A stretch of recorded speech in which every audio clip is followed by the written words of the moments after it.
What's going on, everybody? The topic of today's video is your perspective shapes your reality.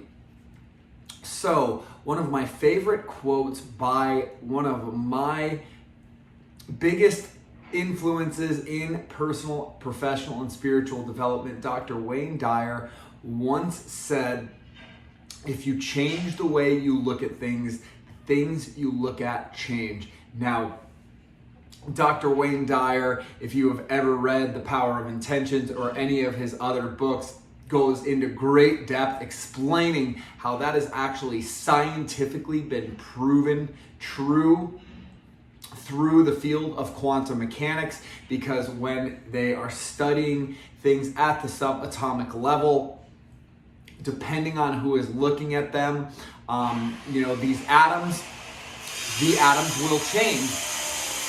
I apologize, we're doing some construction here today, so you're gonna hear a little bit of noise throughout the video, but we're not gonna get distracted today, and it should be very, very brief here. But this concept really, really needs to be something that you consider in every aspect of your life. Because the way that you view the world is typically the reality that you create in life. And one of my favorite sayings, and this is actually also, I believe, from Dr. Wayne Dyer, is he had a client or someone came up to them and said, Wayne, I feel like I just need to move. I need to leave this town that I live in because all of the people, here are just jerks. They're really, really mean, and I need to get away from these people. And so this person is asking Dr. Dyer, well, how are all of the people where you're at? It's like, well, that's weird because all of the people here are really mean and they're actually really, really jerks.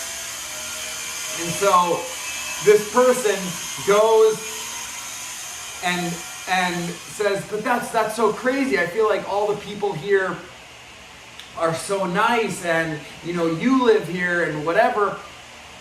And the point of this whole story was, it's not about the other people. It is about you. It is your perception of the world. So if you see the world as a mean place or a mean-spirited place, that is what is going to create the reality that you perceive in the external world. So I have currently got a client who is going through some extremely severe issues in his marriage. And the way things are shaping up is, as it stands right now, it does not look like this is a relationship that can be salvaged. Personally, the way that I am perceiving things is things have just gone too far to where, even if they did reconcile, I'm not sure either of them would be happy with, these new terms of the relationship, because unfortunately their relationship and this couple has just been, it's not been evolving. It has actually been a situation where they have been slowly but surely growing apart.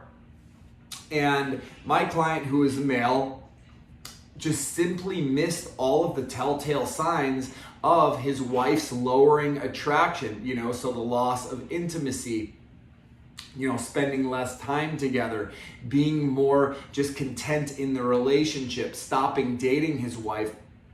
So as all of these things happen, and he's going through kind of in big chunks explaining to me, the course of their relationship. Okay, well, we got together, we dated for this long, then we got engaged, then, she had some cold feet, she came back around, then we got married, then we had a kid, then, life happened, and yada, yada, yada, right? And it's this long story, but now this is over the span of basically a decade, so almost 10 years, you don't really look at things on the micro level anymore, the day-to-day level. You're kind of looking at things at the macro level of the 10-year relationship now and saying, oh my God, yeah, I didn't realize. I kind of forgot myself. I forgot to date you and value you. I wasn't experiencing or seeing the telltale signs of the lowering attraction.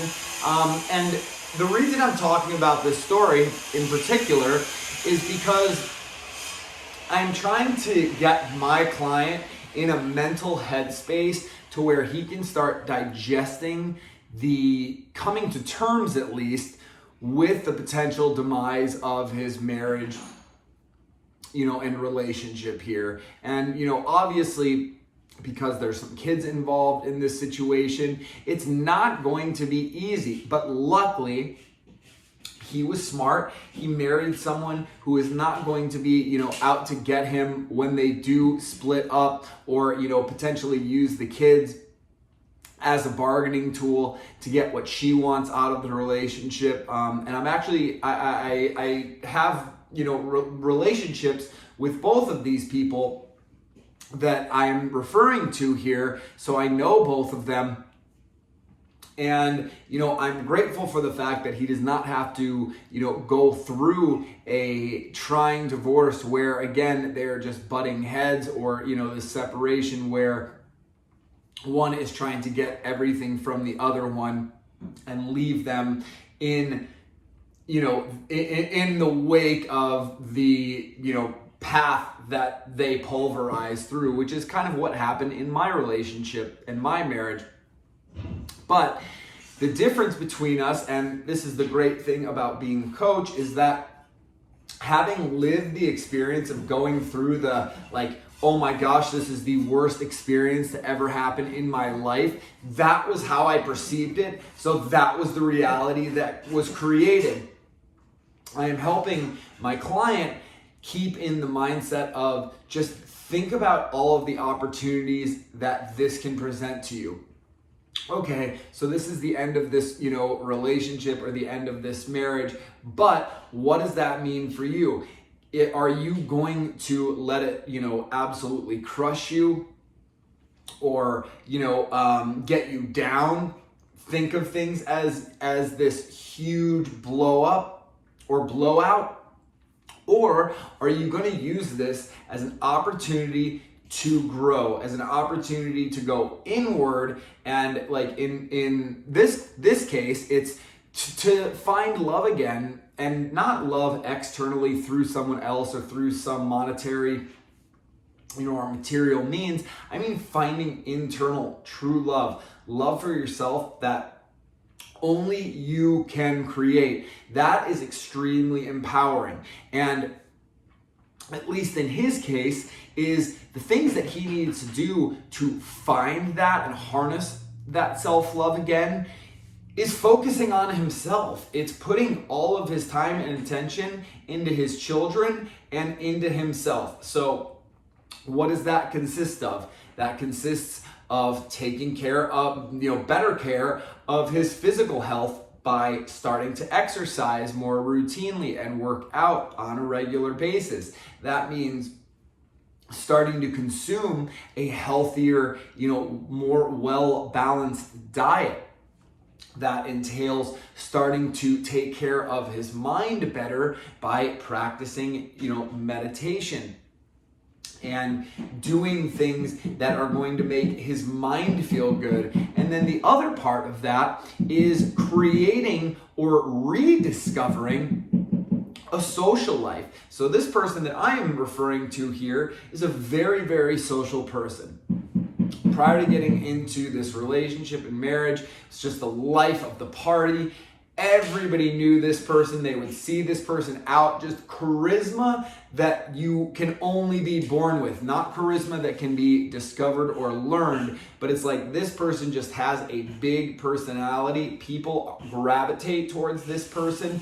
But through the course of his marriage and life happening, he has kind of lost himself. He has lost his path. He doesn't feel like that person anymore. So he really needs to just rediscover himself, rediscover how beautiful and amazing and special life can be when you appreciate it and when you're focusing on all of the things and gifts that you do have versus the things that you don't. And I mean, something that I saw him doing towards the end was kind of trying to corral his wife, like, let's work this out, let's go to therapy. Well, and I think that's absolutely admirable. I think the big problem with that is that you have to let people come to you at their pace. Trying to corral somebody to go where you want them to go is not difficult when is extremely difficult when they're not bought in. In his case, his wife, his now wife, is completely checked out of the relationship. And so it's extremely difficult to get her to go the direction he wants because she's just not bought in any longer. The physical attraction has just, died.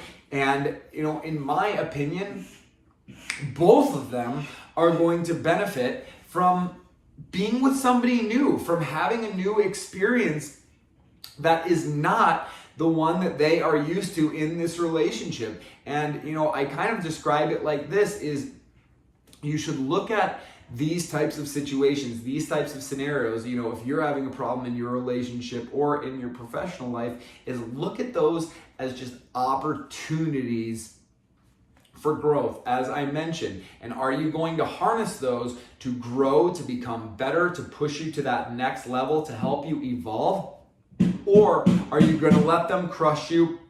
Are you going to let them diminish you? And are you going to allow the negativity that those situations and events bring and carry with them take over your life?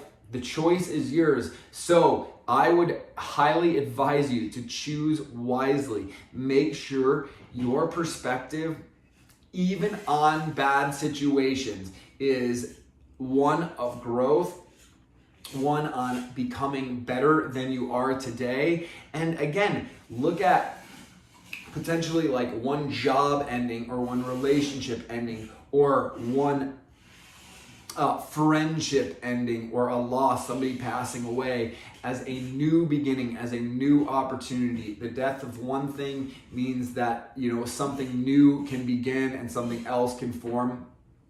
And I will be the very, very first person to admit, and this is the exact same thing that I told to this person that we were speaking about today, was that, like, for me personally, I thought I had attained it all. I thought I had everything that I really wanted, I truly desired when I was married, when I was in my relationship, until I was in that for a long enough period to where I did start to lose myself. I did start to lose sight of the things that made me happy. And had I not gone through that particular period in my life, I probably wouldn't be sitting here making this video today, sharing all of this insight and knowledge with you guys, to help you guys grow, to help you overcome the challenges that you are experiencing in your personal or professional life. So my question to you today is, how are you going to change your perspective of a challenging